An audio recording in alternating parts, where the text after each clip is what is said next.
Wayne Sorbelli here down in Key West, Florida at my music store, Island Guitar. Today, I'd like to make a quick video on an awesome song. I've always liked it. It's called When You're in Love with the Beautiful Woman by a really good band, Dr. Hook. You know them by this song, but their biggest hit was on the cover of the Rolling Stone, on the cover of the Rollings. So that was their biggest hit. Sylvia's Mother was one of my favorite songs, and many other people's I know is one of their Dr. Hook favorites. They have a handful of big hits. Check out their greatest hits CD at least. Well, this song is one of their, more strummy. It reminds me of some of the Eagles' slower stuff, but it's a nice song. If you're learning to strum, and you're that part of it, and maybe just at the very, very beginning of doing a little bit of lead.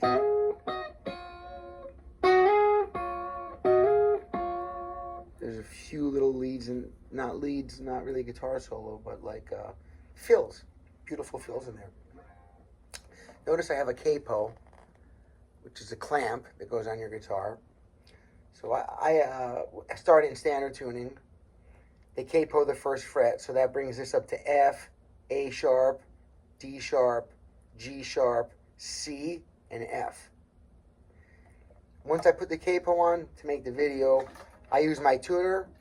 I use a Snark tuner, the good one, the super tight, the $20 one, and I tune it after I put the capo on it again to fine tune it, because you could be in perfect tuning in open position and put your capo on, and if you put a tuner on there, most of the time, most capos, even the expensive good ones, every string won't be in perfect tune.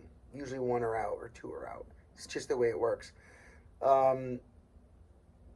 So capo the first fret, I recommend you tune afterwards to the notes I said: F, A sharp, D sharp, G sharp, C, and F. Okay? Then you play your regular chordings. I'm calling that a C chord. Now, we're hearing a C sharp because the capo is on there, but when you use a capo, you call the chords as if you're playing in open tuning. That's a standard issue, all right? You don't call pitch, you're calling what you're physically playing on the fretboard. And right now, if this is becoming the new nut of the guitar, or fret 0, well then, that's my first fret, second, third fret. That's how you refer to it now, okay? So the song starts off, you have 2 measures of C and 2 measures of G. And then it does that phrase twice. That's the intro. There's no words. That's just the music comes in.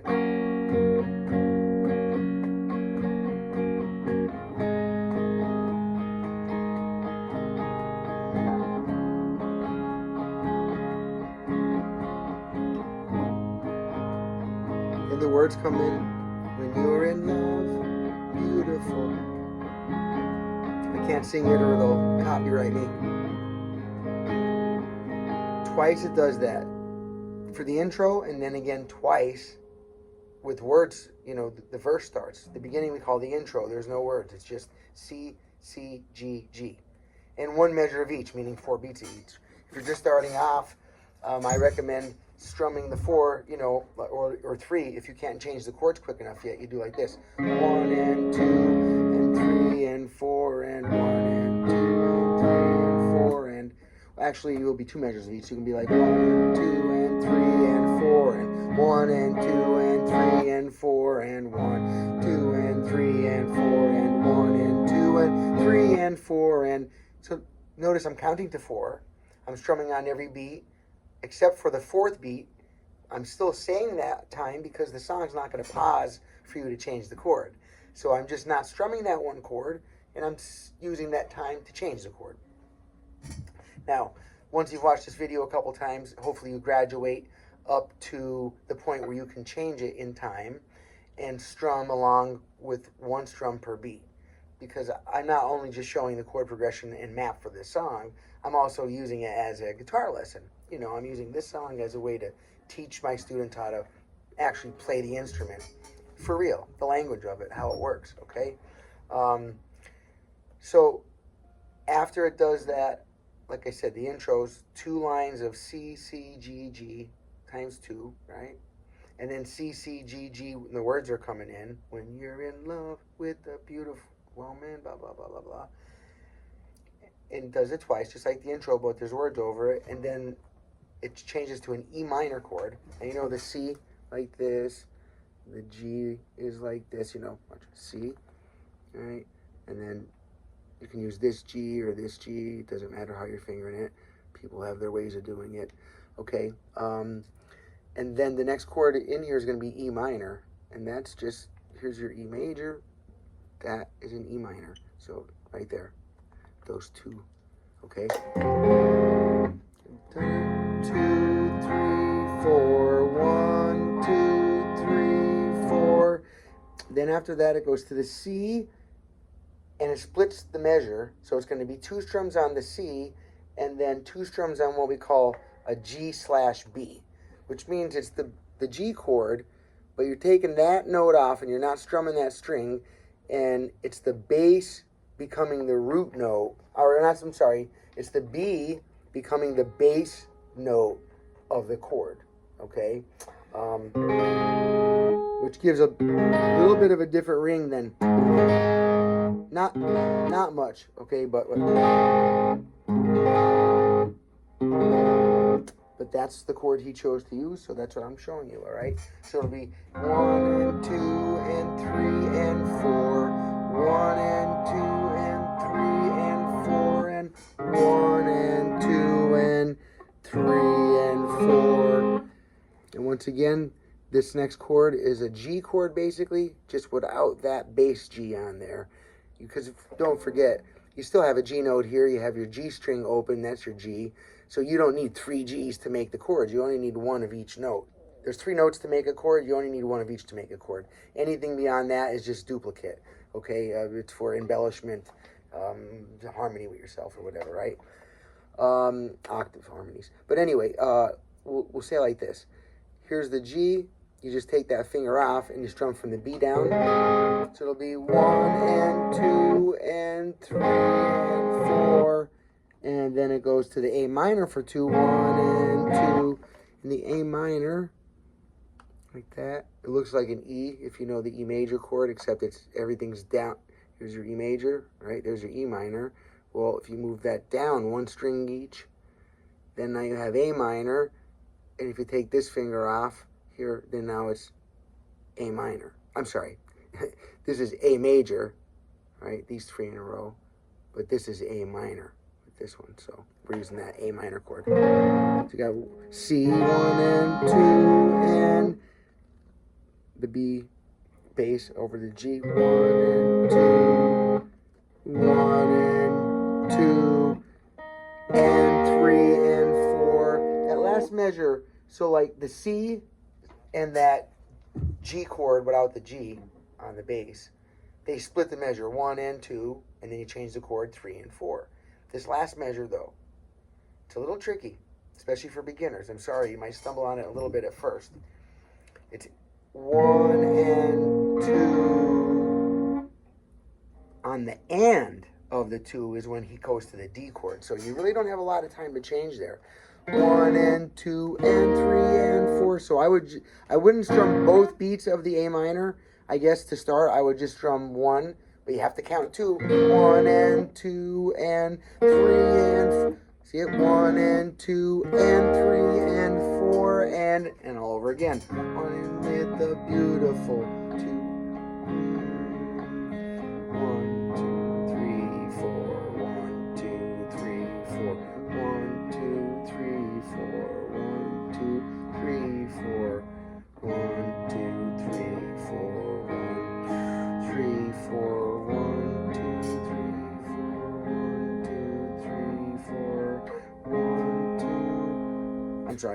1, 2, 3, 4, 1, 2, 3, 4. C for 2, G for 2 with the B bass note, A for 2 beats, strum it once so you have enough time to go to the D on the end of the 2. 1 and 2 and 3 and 4 and 1 and 2 and 3 and 4 and 1, 2 and 3 and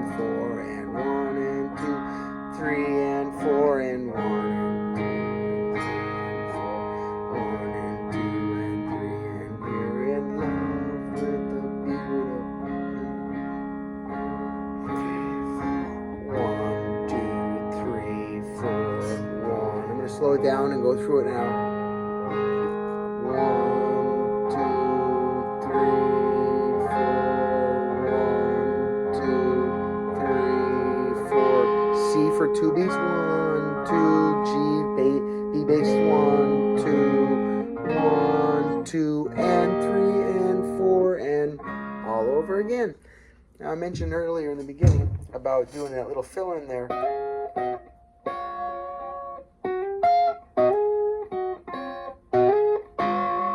Kind of like the little Van Morrison riff. But Van starts it down here.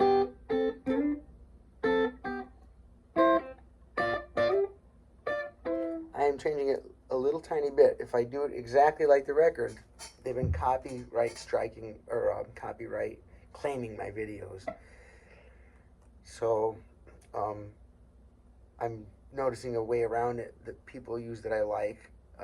So we still give kudos to the artists, and until YouTube, they're working that out right now, how to properly appropriate royalties to the artist. So if I use somebody's song to give a lesson, if I were to play their song in the background, I would have to pay up, of course.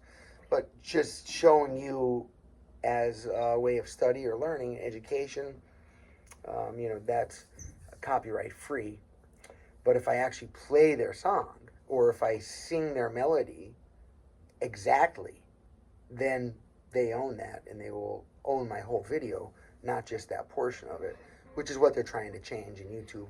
They're trying to make it so that you'll just pay for the parts that, the time segments that you're using their material, and then my educational parts would be credited to my account. And it doesn't seem like much, but I'm not that old yet, and I have a long way to go, so over time those things majorly add up into big giant things. So I don't want to, let's just say I want to nip it in the butt now, right? Now, this is in the beginning, like I said, we're strumming because we're recognizing the map, the meter, okay? 1 and 2 and 3 and 4 and 1 and 2 and 3 and 4 and 1 and 2 and 3 and 4 and 1, 2 and 3 and 4 and 1 and 2 and 3 and 4 and 1 and 2. But also, once you get that part done, then you could take it to the next level. And what's the next level? Strumming it like they actually do, right?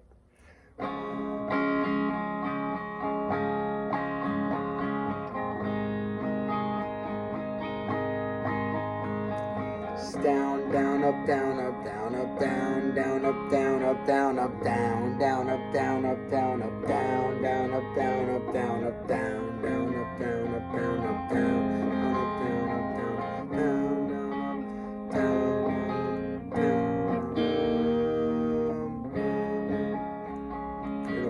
and over in those little fills. So when the song's on the C sharp, well, it's a C. We're playing as a C.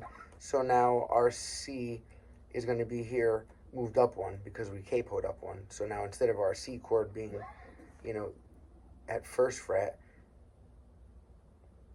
the C really still is right here. When I click that note, my 8th fret still is a C. Really, the capo doesn't affect that. But because I'm capoing it, I'm hearing a C sharp, even though we're calling it C. So I have to know then when I go to do the riff, I can't play it in C, I have to play it in C sharp. So that built that little Van Morrison kind of really it's a blues turnaround. Van took it from the blues turnaround. Robert Johnson, and way before Robert Johnson probably, on the piano.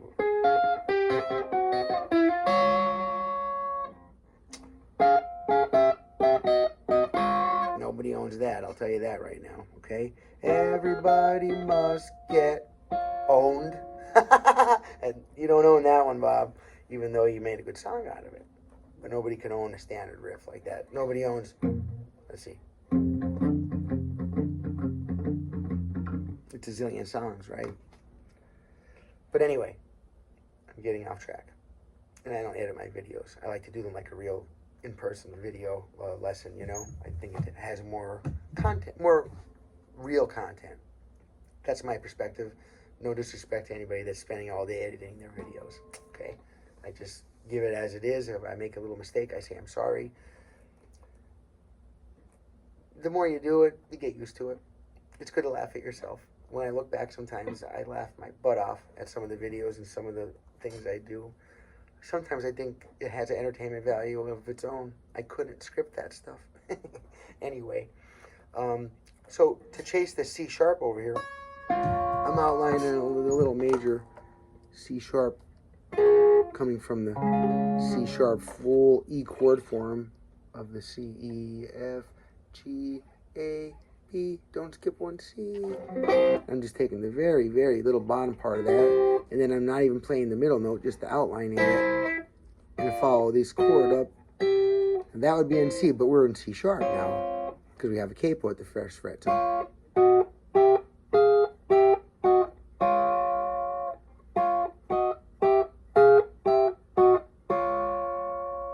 So this little riff he's doing,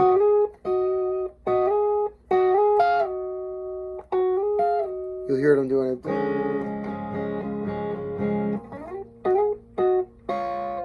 And it's like,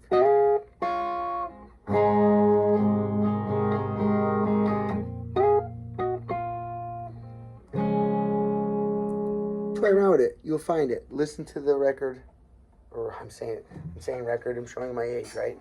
Listen to your CD, or wait, I mean your download or upload, your digital track, whatever. Just if you have that Neuralink implant from Elon Musk, just think about it. I think it plays in your head, something like that. All right. Drop some comments down in there. I love to have conversations on my videos, see what you guys and gals are thinking about. Things I'm doing right, things I might be doing wrong. Any way that you have a suggestion, don't be afraid to hurt my feelings. I take criticism very well. My channel has reached my 1,000 subscribers now, which I'm very happy to have done so. It's a milestone, opened some doors for me as far as using tools inside the YouTube Creator Studio and stuff like that. Helps me keep track of some things, and conversations, post comments, have a, what is it called? A comment? No, community section on my channel now. So it's kind of like its own little Facebook page, but I'm not a big giant Facebook fan or anything like that, really. YouTube is my #1 source. I love it. You know how to support my channel if you'd like to. Please do that. If you find use in the videos, please like and subscribe. It really does help out. It shows the algorithm that I'm here doing it. All right, Wayne Sorbelli from Key West, Florida, saying rock on, happy picking, happy strumming. Have a good day. Thank you.